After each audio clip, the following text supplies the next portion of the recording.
I had a millennial try to insult me the other day on the comment section of one of my episodes. Let me think.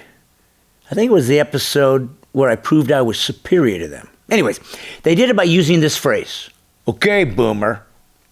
I'll admit it.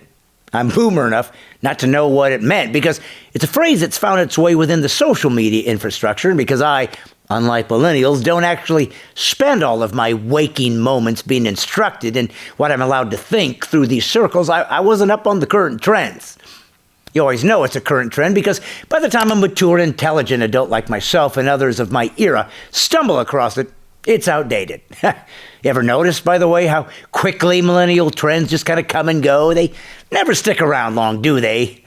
Maybe because they're usually dumb. Anyways, had to go on to the internet to find out what OK Boomer meant.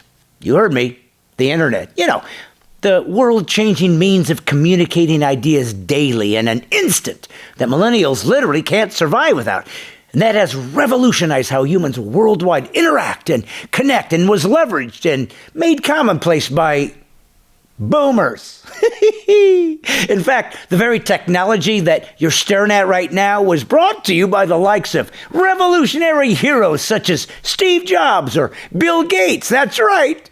Okay, boomers.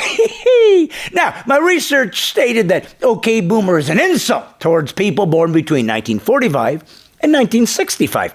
It's an insult inherently proposing that people that fit in that age category, well, they can be safely ignored because they're too old to understand things that are explained on the boomer-facilitated internet or boomer-created personal computers or on boomer-popularized cell phones. I think you get an idea where I'm heading here.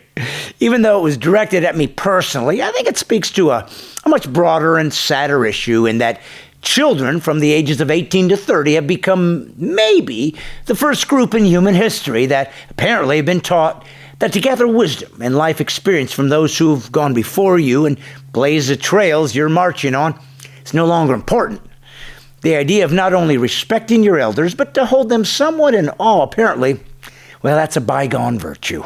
Meanwhile, millennials are teaching themselves, not teaching, that would fall in the category of education, but instead are being indoctrinated in the idea that all of us boomers who have bought and sold more than one house, invented or refined the greatest scientific breakthroughs of the last 60 years, have acquired trillions of dollars in assets, and are still around to pass this information on to their progeny, are of no use to them. Humanity throughout history has learned the incredibly crucial lesson that there's one thing that can only be learned by getting older. A younger person can gather information, education, knowledge, and facts about a plethora of topics in history, but the one thing you can't buy, can't even acquire by education or degree is perspective.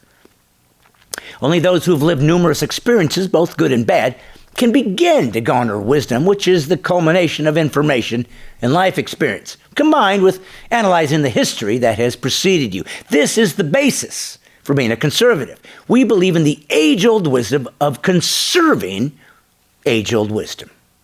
I joke about millennials because you, unfortunately, have the reputation for being maybe the most fragile, weak, and vapid generation in U.S. history. The proof of this is when you fail, you've learned the leftist technique that failure is never your fault, but is in fact the fault of those that haven't given you even more free stuff without working for it, in order to give you more time to complain about what you don't have.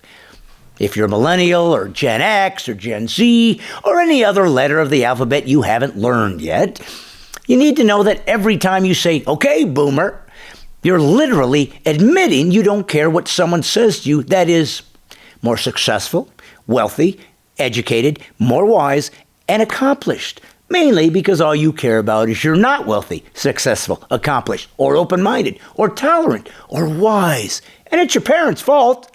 You're literally proving that everything we accuse you of is not only true, but you've confirmed it.